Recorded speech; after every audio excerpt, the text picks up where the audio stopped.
Well, to me, tradition can be interpreted with some careful nuance as a constant present, as a constant eternal present. Right. And that kind of presence is not meant to sort of turn us into these positivistic, closed-minded people, but it's the same presence, that sense of present that we need when we enter into prayer. If you're not praying in the present, if you're not speaking to God, if you're not talking to Jesus in a radical present, you're really not praying. Yeah. That's the same sense of time, I think, that tradition takes for us, for Catholics.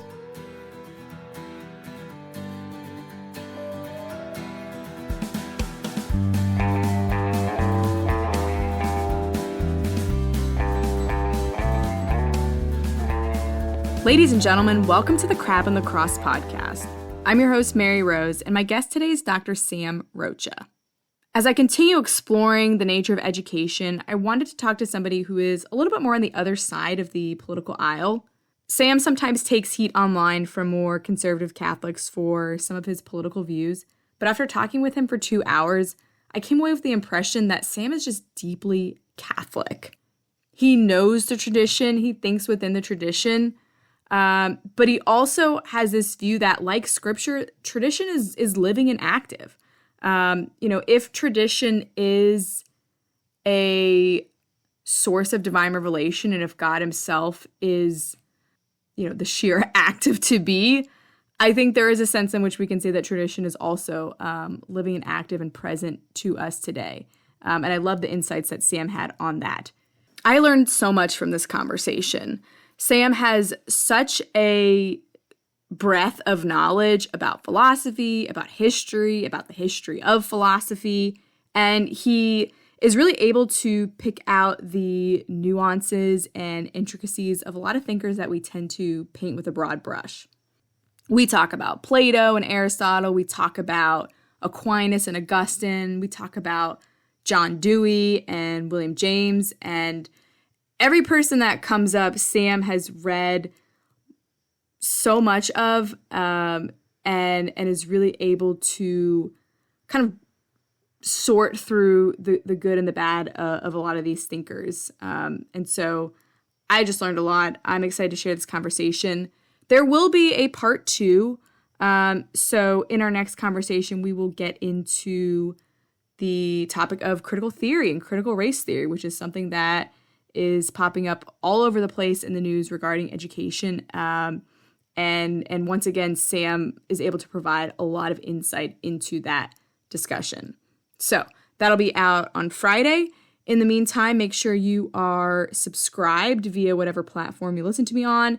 Most of my listeners are on Spotify, and if you're listening to me on Spotify, if you do me a favor and just go to your app where it says rate this podcast and just give me 5 stars. I think I have like 16 reviews on Spotify, many more than 16 subscribers. So I'd love to boost the ratings on Spotify.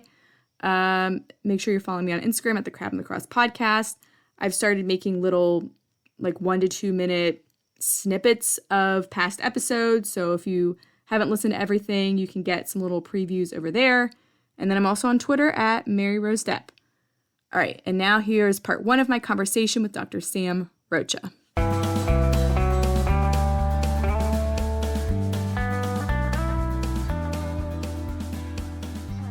Sam Rocha is an associate professor of philosophy of education at the University of British Columbia in Vancouver, Canada. In 2014, he published the 2nd edition of A Primer for Philosophy and Education with Cascade Books. In 2015, it won the American Educational Studies Association Critics' Choice Book Award. In 2015, his book Phenomenology, Education Study in the Human Person was published by Pickwick Publications, and his essay A Tale of Three Cubicles won the Outstanding Contribution Award from Visual Arts Research. His newest book, The Syllabus as Curriculum, A Reconceptualist Approach, was published in 2020 and received the same year's Outstanding Book Award from ERA.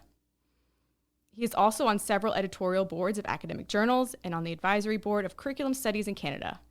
Rocha has also published widely in popular Catholic media, including First Things, Commonweal, America, Our Sunday Visitor, The Catholic Herald, and Church Life Journal.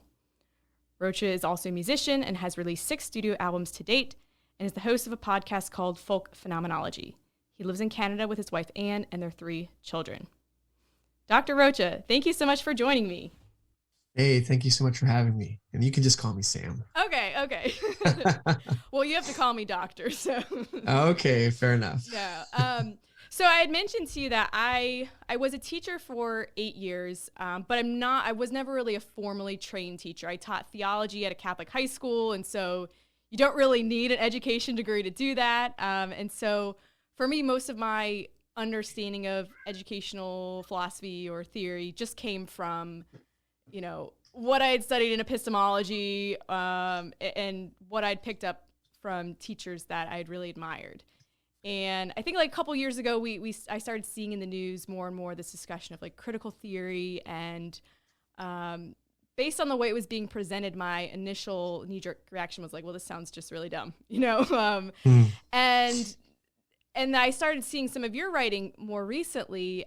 You coming from a Catholic background, a deep philosophical background, writing some things that were praiseworthy of it, and so I started to kind of say, well, maybe I need to take a step back and rethink and learn a little bit more. So all that to say, I'm coming at this conversation with curiosity more than anything. Sure. Because there's just a lot that I don't know. And even though I'm not a teacher anymore, I think educational philosophy is a huge question on people's minds today as they're trying to decide where to send their kids to school and that kind of thing. So, it matters. Sure, absolutely. Yeah. I'm glad to talk to you. Not everyone thinks philosophy of education or educational philosophy matters. So right. I'm happy to talk to anybody who thinks it's important. Absolutely. Oh, for sure. So maybe we could start just a little bit with some of your background. So what brought you towards educational philosophy as something you want to pursue academically?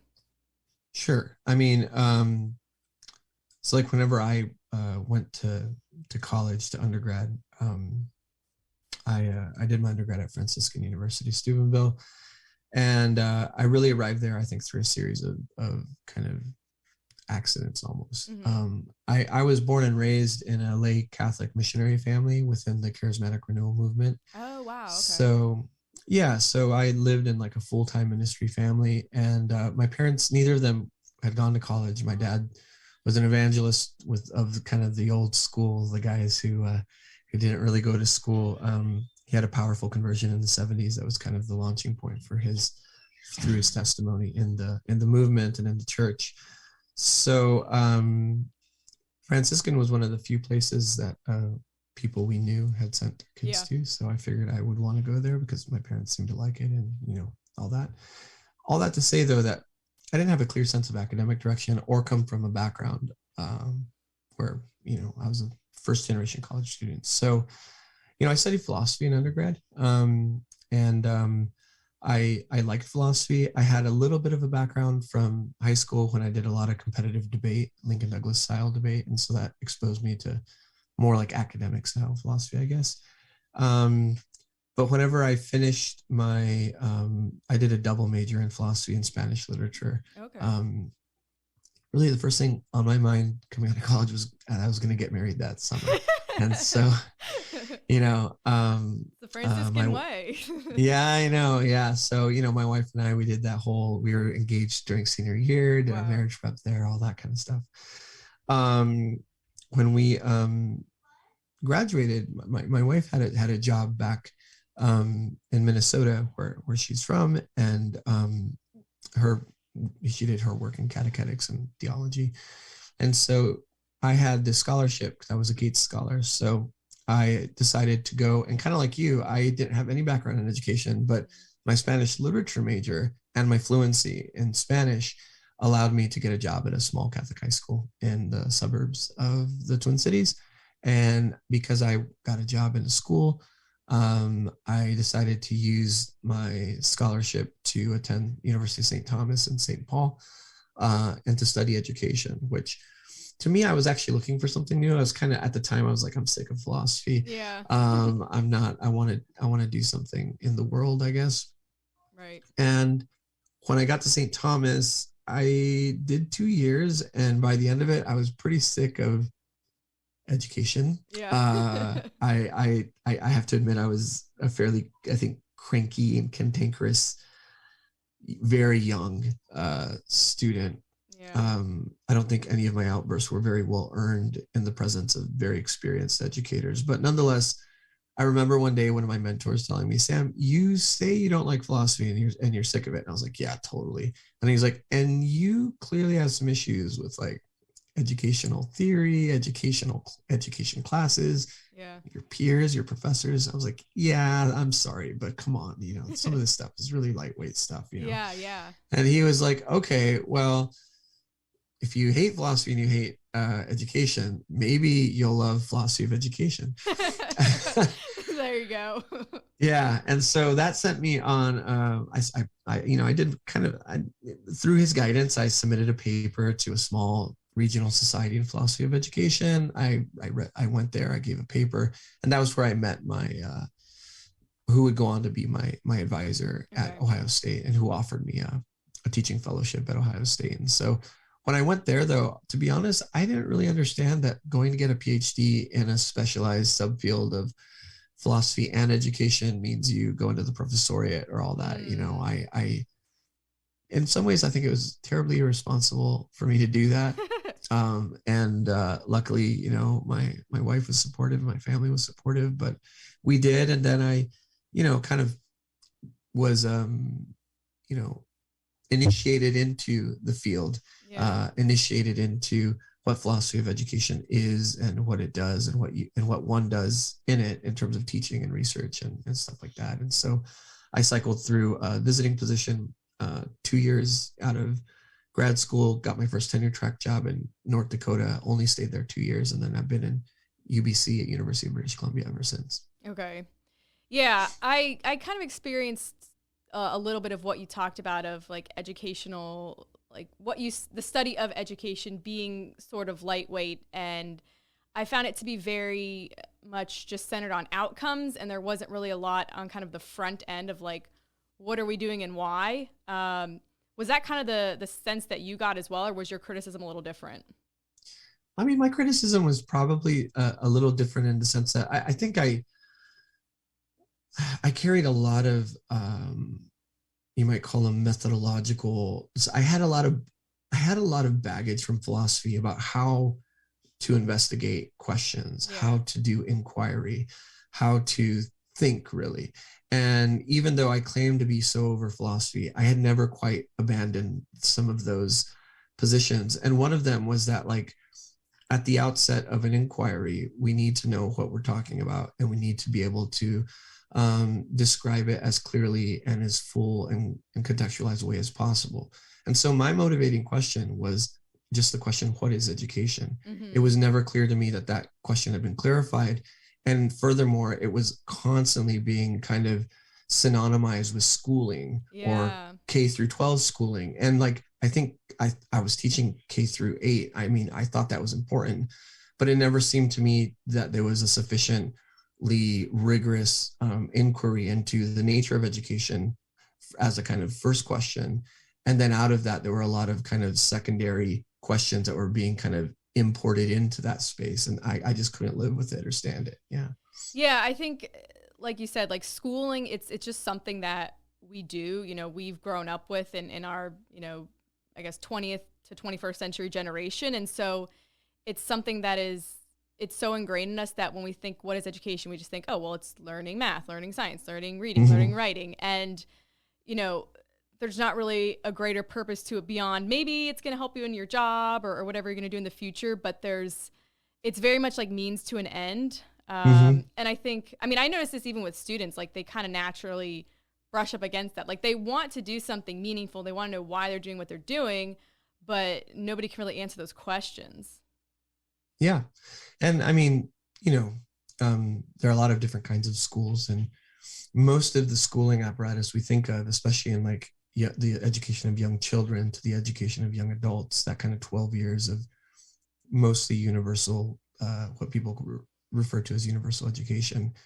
A lot of that is actually a particular project that was born in the 19th century, the project of compulsory schooling or public schooling.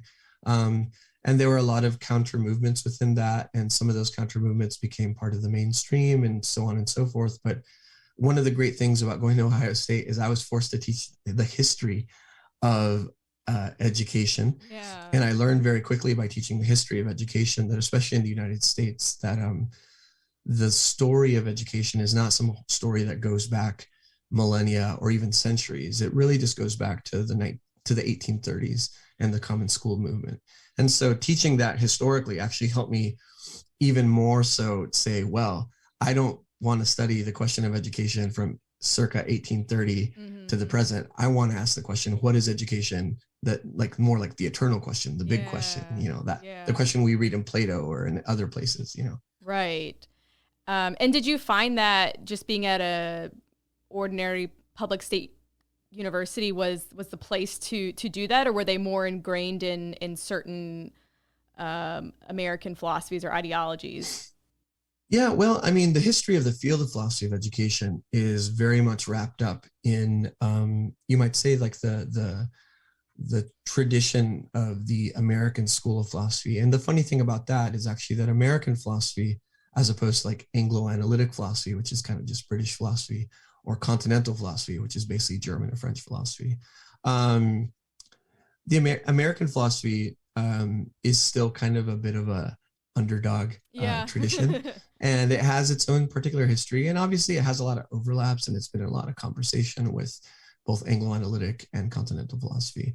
As a Catholic, I think like the Catholic intellectual tradition, CIT, whatever, it has an interesting place in that it can kind of get behind the modern conventions of academic philosophy between the Anglo-analytic, continental, and Americanists. At the same time, it participates within those in different ways too.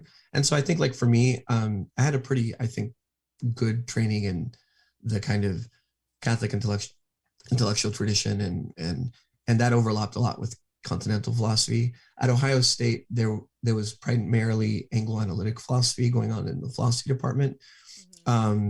And that was really helpful for me because it was a really useful vocabulary and a very useful, it actually reminded me a lot of some of the scholastics that I had read in the Middle Ages. It was very kind of sequenced in that kind of, disputed questions style of discourse. And then philosophy of education, it was really important to learn the tradition, and not in some kind of boutique specialty Catholic version, but just the tradition that most of the English-speaking world, if not the whole English-speaking world, would recognize. So that entails learning John Dewey and reading essentially his works from, he lived forever. So he wrote for like, he wrote for like 54 years of his life. Wow. And so that meant understanding the differences between certain periods of Dewey and different things like that, and the movements that spawned out of that. And of course, the opponents of those and all that kind of stuff. And so for me, going to a state university was actually in some ways, I had only been to higher ed in Catholic institutions. So it actually gave me, I feel like, a far broader breadth and depth of knowledge. And, if one takes Newman at his words that, the academy or the university is supposed to be a place where, the fullest account of knowledge is presented, I felt like it was a more Catholic experience to go and have an exposure and an ability to enter into really serious and critical discourse with people who don't share your point of view, but not on terms that they would never accept for themselves. So I can talk to a Deweyan, a pragmatist, and I can more or less rehearse their position, and they would say, yeah, that's fair. Now, what do you say? And then from that, I kind of get started, versus I've seen some Catholic critics of Dewey who kind of, their first claim about Dewey is not something that a real Deweyan would ever hold. And so really? It kind of, yeah. There's a lot of cheap shots, I find, that sometimes a very provincialized Catholic point of view will make. And sometimes we wonder why our shots don't land. And I think some of the reason is just that we have to take a lot more time to understand, the discourse from the inside out. That was the method of Aquinas. That has been the method of many of the great intellectuals of our tradition. But I think today there's a lot of people like to cheat sometimes. I think we like to dunk on our enemies, and so if somebody's not on our side, we're like, well, they're not on our side, so they're wrong. And if they're wrong, I don't really need to look too deeply into it because they're wrong. Yeah, I know. Yeah, and I think that's a huge weakness The best critiques are usually the ones that are capable of not only understanding the view they don't hold, but understanding it so deeply that they can begin to appreciate the view. People often forget that, like Aristotle, for instance, in the medieval world and in Paris and certainly in the Vatican, was seen as a pagan philosopher who added no value and indeed threatened Christendom and Christian philosophy and Catholicism. There were local edicts within the diocese of the University of Paris where Aquinas worked that banned all reading of Aristotle and even readings of Aquinas writing on Aristotle. Oh my God. During the time of Aquinas and shortly thereafter. There were a lot of Catholics who were deeply threatened by the pagan and also the Islamic world, which had taken Aristu in Arabic and really run with him. They were deeply afraid and they wanted to guard against it. Aquinas opposed that sentiment in the church, and he worked and he showed that. I mean, he refers to Aristotle in his writings as the capital T philosopher, capital P, in translation, of course. Right. But he honors and bestows upon Aristotle a deep sense of appreciation and actually builds an entire philosophy, from there. And Augustine does the same thing for Plato and City of God. And so I think there's something very almost weirdly anti-Catholic about this provincial Catholic impulse to like, oh, I don't agree with that, so I don't have to read it because it's stupid or whatever. It's that's not very Catholic. Well, and also, I mean, if we really believe that truth is universal, that means that everybody has access to the truth, and maybe not everybody's going to have access to revealed truth, but there's a lot of other natural truth out there. And so, it would be sort of arrogant to say that we are the only ones who can even access this natural truth that is in the universe itself, and we, comprehend through studying the universe. Yeah, and even like within the formal theological privileges of knowledge, Scripture being the highest form of revelation, our Scripture doesn't give us this story either. Paul goes to Athens at the end of Acts, and he speaks to the Greeks with a lot of respect and with a certain degree of deference. And he doesn't actually use the name of Jesus so much as he invokes the altar and the temple of the unknown God and says, there you can find that you already have amongst you. And in some sense, he's referring implicitly to the doctrine of the immortality of the soul, to all these really powerful Greek concepts in the Hellenistic world that he was aware of and that he showed respect for. So even in the highest form of revelation that we show honor to, we find in there examples and models of non-provincial, deeply secular in the best sense approaches to even the gospel. Right. I always remind people secular is a religious and deeply Catholic term. It's the secula, the place of the commons, it is a place for serious, religious concern and a positive, constructive concern. Right. I mean, it's the place that God enters into. Like, if there weren't something redeemable about the secula, like he would have just in secula seculorum. Right. Yeah, he would have exactly. snatched out of it. So I think that's good. So if you could kind of boil down this, I mean, I know you said there's different periods of Dewey's thought. I know he is one of the more influential figures in like American education, but kind of what's the sort of modus operandi behind him and his educational theory that has kind of permeated modern public education in America? Yeah, I mean, this is a cool question because if you, the John Dewey Society this year, actually, the JDS, they had their annual meeting in conjunction with the Philosophy of Education Society, which is the meeting I go to every year. Okay. And so it was filled with Deweyans, and a lot of my colleagues in PS are members and work in JDS already. So that was no surprise. The funny thing, though, is that a lot of their discussions are, why are John Dewey's insights still ignored today as they were ignored in yesteryear? Why don't people take him seriously? Why are they still underappreciated and underused? Whenever you listen to critics of Dewey, they often say, John Dewey is the only game in town. All the schools are Deweyan. They've taken over, there's, no one can think it in a way that disagrees with the Deweyan perspective.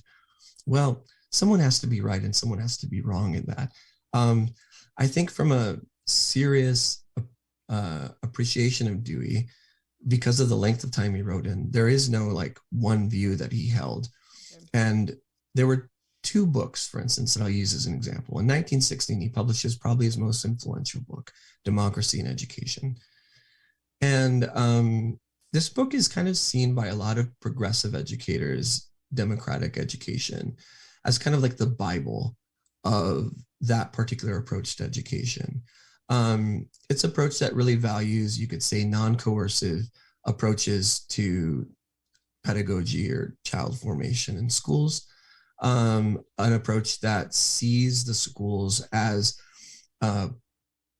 political, pre-political places where people learn how to live in a democratic, liberal society. And realizes that without them, there are no guarantees to the preservation of democratic institutions or democratic society. So that's the connection. Yeah. In 1938, I believe, he publishes a really tiny book called Experience in Education. And it's a super interesting book because it's like, whoa. Everyone seems to be saying they read my 1916 book, but they're not really understanding. I didn't mean to give a weapon to what's now known as progressive education over and against traditional education. And he actually goes on a series of examples about social control, about freedom, where he talks about the fact that, there are reasonable uses of authority. There are even reasonable forms of coercion that we have to accept are part and parcel of not only our social life, but also of school life. He's critical of the free schools and of all these things. And so that juxtaposition just shows you that Dewey was, like I hope every philosopher across their life, someone who was thinking, trying to formulate their ideas, and then responding to the way they were taken up in their society. Yeah. And so oftentimes I teach experience in education to educators who see Dewey as their patron saint, and it really kind of catches them off guard. At the same time, I oftentimes will talk about Dewey and his commitment to democratic ideals and liberal society to Catholics who sometimes I feel like are a little bit too cavalier about the value of those particular cherished traditions. And he can discomfort them in that direction. So for me today in schools, there's probably not enough Dewey in the sense of a serious, thoughtful attempt to really wrestle with some of the questions. There's probably some schools that kind of dogmatically or claim to be following Dewey. And certainly there's some that are either ignoring Dewey outright or setting themselves as kind of reactionaries against Dewey. But it's a mixed bag, like most things. Yeah. So it's sort of the pseudo Dewey kind of character of Dewey, just this figure that thinks we were supposed to send children to school in order to form them into proper members of society, proper members of the Republic. Is that basically what it like is sort of the superficial version? Yeah. And of course, that version, though, I always tell people who are on their next sentence ready to kind of say why it's wrong. It's not altogether that different or particularly, it's not different than Plato. If you read the Republic you read his vision of society, in fact, Plato is much more coercive. He's like censor the poets, right? The myth of the metals, like everyone go to their place and so in some ways what Dewey saw himself as doing in Democracy and Ed, and he was someone who basically said the Platonic schema we have is more or less the right one for education. He wanted to, in some ways, kind of update it with certain critiques of the prior critique of that schema that had been Jean-Jacques Rousseau's Emile that came, a few hundred years earlier. Rousseau wasn't as enamored with democracy as Dewey was.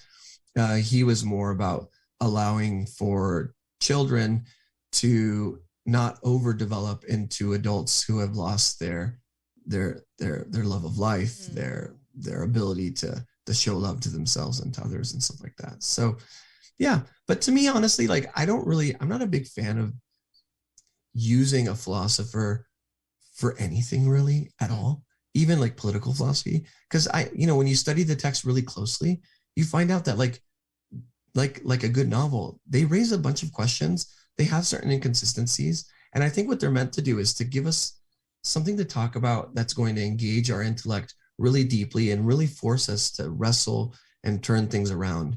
I'm actually suspicious of any philosophy that can be boiled down into a kind of, ideologically perfect, credo or something like that. Right. Well, yeah, I think that's important to mention, because some of the sort of paragons that we hold up, I mean, even someone like Thomas Aquinas, like, to hold someone up as an intellectual model doesn't mean that they're an infallible model, or even if they were for some reason infallible, they're not an exhaustive model. Like there's absolutely.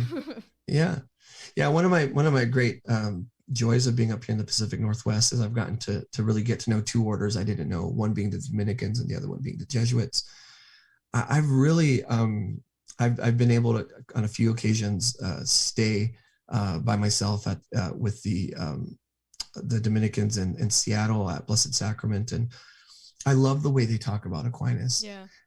First of all, they know Aquinas exhaustively, but on the other hand, they're constantly being like, "Oh, he was clearly totally wrong about that," but the point he was making isn't wrong, and they'll go in deeper. It's like, well, that example doesn't work today because it's not, it's not 1,000 years ago or so.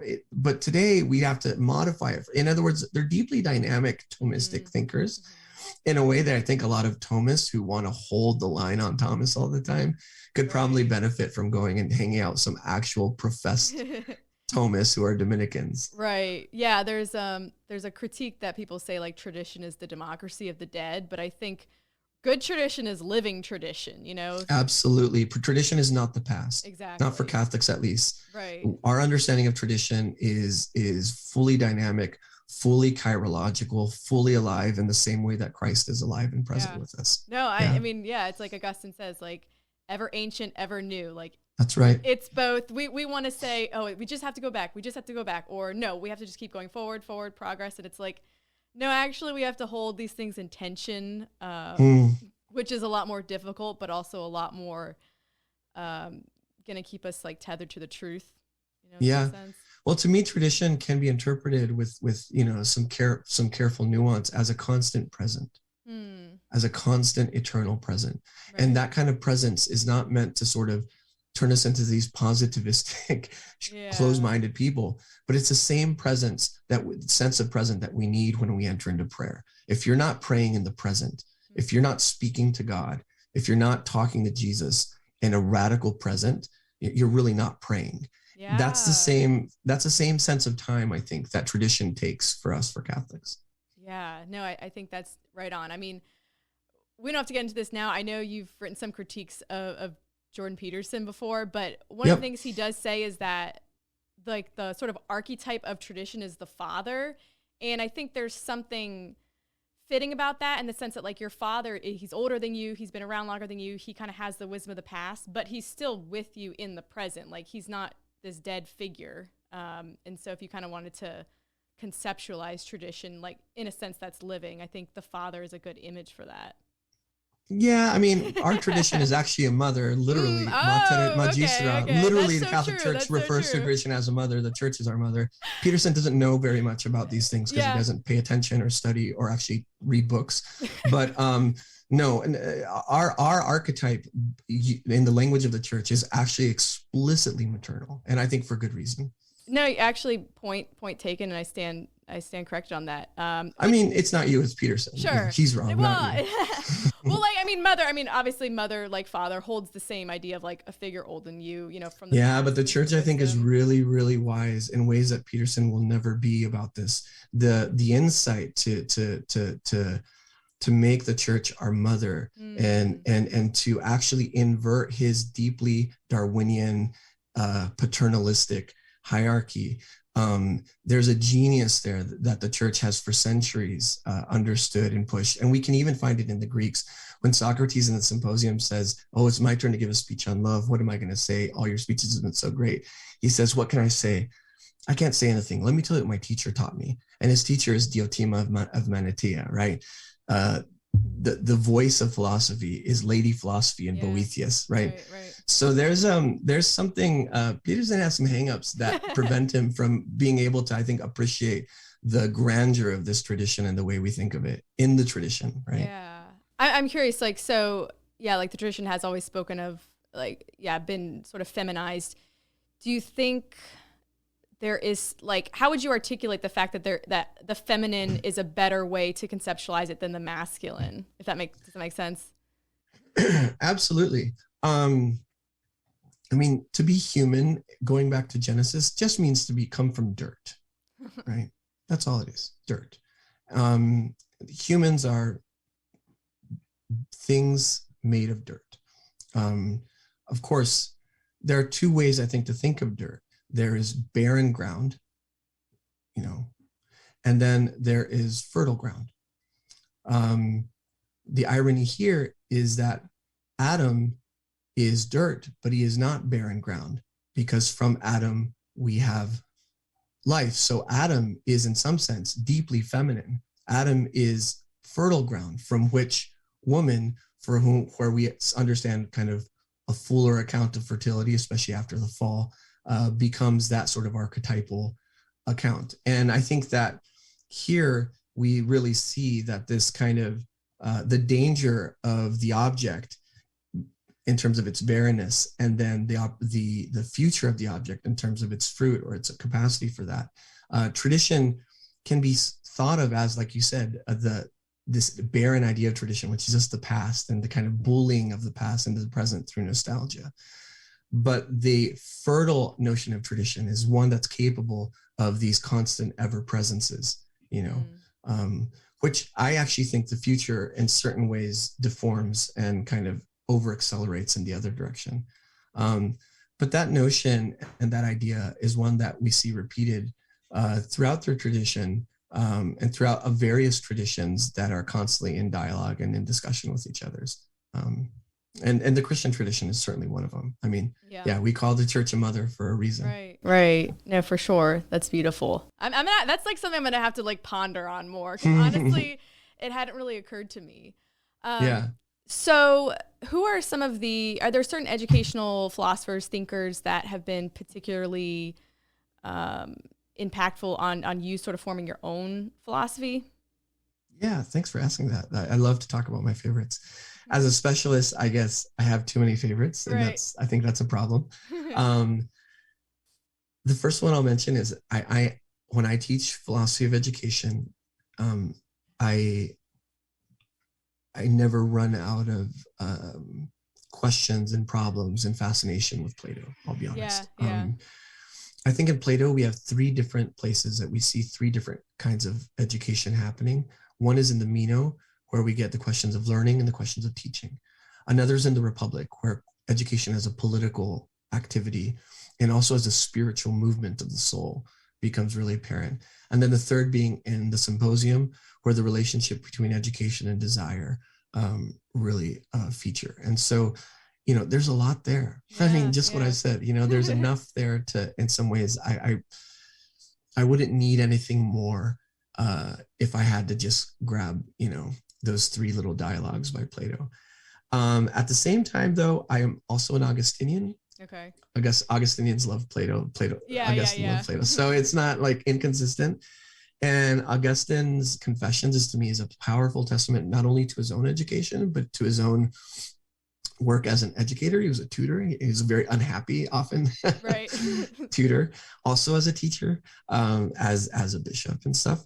But his dialogue dedicated to education, in my mind, is his little book called De Magistro, on the teacher. And it's a dialogue with his 16-year-old son, Deodatus, who passes away, as we learn in book 9 of the Confessions, that same year. It's a very tender, I find, dialogue, now that I feel like I understand it better. It has a certain paternal love for his son. And I think people often forget about the fact that Augustine was a devoted father as well. I think a lot of people think he just abandoned his son and became a priest, but it's no. He did kind of abandon his wife, his concubine. Una is the pronoun used in Latin for her in the Confessions. There's a great book by Suzanne Wolfe, a Catholic novelist, a historical fiction novel called The Confessions of X. And X in this case is Una. Wow. It's a very powerful and moving story that she narrates, and she's very careful with her history and with her kind of Augustinian credentials. The philosopher, though, who may surprise everyone, who probably impacted me the most with respect to education, is the American philosopher William James. Oh, really? Yeah. He has one book stands out. It's called Talks to Teachers. And it's a series of lectures he gave at normal schools and women's colleges, so to future teachers in the end of the 19th century. And they became so popular that they asked him to add a few more lectures. And so the extended title with the added lectures is Talks to Teachers and to Students on Some of Life's Ideals. And it's a very powerful text. I think it presents in some ways an alternative vision of education to the Deweyan one that was probably more popular. It also shows a very healthy suspicion to the psychologization of education. And right now, educational psychology, one of my critiques of Jordan Peterson is he's a psychologist and he psychologizes all the time. Yeah. And I think the last thing we need is another pop psychologist. And James himself was a psychologist. Right. So he critiques psychology as a psychologist. And I love that. He especially critiques its influence upon teaching. He holds the line to say that teaching is an art, and psychology is a science, and the two can only meet through an intermediary. And that would be like the role of philosophy. So I'm crazy about William James. He really helped me. And he has a deep love of religion. He wasn't religious himself, but he wrote The Varieties of Religious Experience, which is mostly a commentary on the lives of mystics like Teresa of Avila and others. He couldn't quite get there himself, but he knew there was something sacred and something deeply human going on. And so that really helped me too. So that's actually fascinating to me. So, because I know him more as a psychologist, but from people I know who've studied education, just like at the undergrad level, taking developmental psychology classes and things like that is part of their curriculum, because of this idea is like, well, if you're going to be teaching children, you need to understand the mind of the children and where they are developmentally speaking. So what exactly was he critical of in terms of like imposing psychology on education? Yeah, his critique was of a particular field at the time called child study. And one of the big promoters of child study was John Dewey at University of Chicago at that time. They were running schools of education, often began as what were called laboratory schools, lab schools. Some of those schools are very famous, like the one at University of Chicago. A lot of them have shuttered since. Dewey hated this whole model. He just thought this wasn't the way to do psychology. And in particular, he felt that the idea that psychology could sort of improve or perfect the art of teaching was a category mistake. So he has this famous passage in his first lecture where he tells teachers, look, I'm a psychologist. It's probably on my authority as a psychologist. I got this gig to talk to you. And he basically tells them, please don't let the psychologist bully you. Wow. And he says that psychology cannot be used for ready-made use. And he tells them that the only way the insights of psychology can enter into the classroom is through an inventive intermediary mind must make the application. And that mind, he claims, is the mind of the teacher. But he says there's a lot of other things that can be usefully drawn upon by the teacher to make the classroom better. And so he's very harsh and hard on the people who, remember, he wrote the Principles of Psychology, which were universally to this day regarded as like the genesis moment for developmental empirical psychology. He writes these in the 1880s, late 1880s. He's giving these lectures in the 1890s. And there's a lot of people rushing after his volumes came out to say like, hey, let's use psychology to solve the world's problems, to solve all these things. And he's in there saying, no, this is not what psychology can do or what I set out to do with psychology. So to me, just telling teachers like, don't worry, the expert classes out there that claim that psychology is going to give them a deeper understanding of the human soul and your child, they're wrong. They don't know more than you. You may find something useful of theirs, but you're going to have to make the application yourself. I just love that message. So do you think then that just means that teaching is something that is just more of like an intuitive act, where you're not trying to deduce like, first principles of like, this is how children are, this is how, therefore we need to communicate in this way, like in this kind of, the word is, like deductive formula, but it's sort of this more like intuitive thing. I don't know. I'm not sure if I'm like fully grasping what the critique is. I mean, one of your descriptions of like the developmental psychology's application, and like there is this kind of Deweyan assumption. I said earlier that like I don't know about the Deweyan assumption critique, but here I'll make a pretty heavy critique of Dewey. Okay. Dewey has kind of convinced a lot of people that a particular account of student-centeredness entails that in order to be a good teacher, you must have some very, very, very deep baseline understanding of your student. And without that understanding, you can't presume to teach them. James basically rejects this, saying, no, you don't need to be experts of the human condition in order to adequately communicate your ideas to other people. You can communicate with strangers and others. What he says is that you need to know your subject really well. He says you need to always have it on tap, is his metaphor. And you need to have more of it than you'll ever need in the classroom. And from that deep well of knowledge, you need to relate to your students as the kind of mystery that you are to yourself. And I think a lot of times there's this overconfidence, not only in our developmental capacity to know others, like our students, but that often reflects a kind of deep, and I think a deep Deweyan scientific overconfidence of even our capacity for self-knowledge. I'm an Augustinian. I have become a problem to myself. This is why, to me, Augustine was a great teacher, because he didn't know who he was. He didn't understand if he should cry or not when his mom died. He was confused about many things. He wrote retractions at the end of his life. He had doubts, right? This, to me, was a great sign of a kind of humanity that's capable of teaching. And that was the kind of model, I think, that James said teachers need.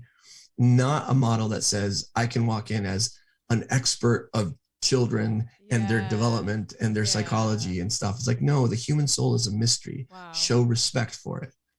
Wow. That's really, I mean, that's deep, but I think that does speak to the criticism I had of just, some of my experiences in education or professional development. It was just like, here's the method. This is a scientifically tested method, and it's like, I'm sort of suspicious of our ability to, objectively assess certain things in the classroom, like there's so many, and of course it's also very bad science, right? So psychology is right now attempting to live through a crisis called the replication crisis. Psychological claims can't be replicated. Not only do they not predict the future things, social science can't do that, they can't even replicate their own results. Things like multiple intelligence, and these things have failed empirically. Wow. Everything Jordan Peterson has ever advocated for, from intelligence quotients, social psychology as a discipline, is basically pseudoscience, right? And James was really good at kind of calling out the discipline ahead of its growth into psychometrics and into the testing you're talking about. And to me, if we would have listened to him then, we would have not allowed ourselves to be seduced by this blatantly bad science in addition to really bad humanism. Yeah. And it's unfortunate too that even if some of these studies are done and they fail to be replicated, like we're never going to know about it because the textbook's already published with the original study. Yeah. I mean, there's a few ideas, I guess, in education that I do think are starting to be better represented in teacher education, but like multiple intelligences was made up by Howard Gardner as a theory in the early 80s. It failed all replication into the early 90s. And by the mid 90s, it was established it was a dead idea. It just didn't work. It didn't tell the story it hypothetically thought it would. From the mid 90s to probably the mid 2000 teens, it was the theory of pedagogy in teacher education programs, even at the expressed dissent from Gardner himself, from established educational psychologists, because like you said, once the printers are running, it's hard to stop. But I guess with that particular theory, I mean, don't you think that just when you observe a random sample of people, you're going to see certain strengths that would, seem to indicate multiple intelligences? I don't. Really? No, because I believe in equality of intelligences. I think that if you have a soul, you can feel and think, and you have intelligence in the medieval sense.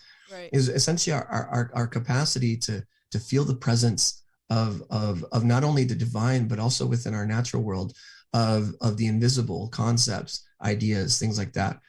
I think the real test of intelligence is obviously questions of ability. And those to me are serious. I don't think, though, this idea that like, oh, I'm a visual learner or I'm an auditory. No, most of those have been created by the psychometric fields and imposed upon society and given people this idea that this is how they think. If people have the sensory ability to see, for instance, for the sighted, right, for those who can hear, for those who can feel, smell, and touch, we have access to those senses in our intellect, and there's no brain colors and all that stuff. That's all nonsense. It really is the fact that if you try hard and you have the capacities for putting that try into the intellect, you're going to think and you're going to learn and you're going to get better and you're going to go deeper. And I think that's a universal quality.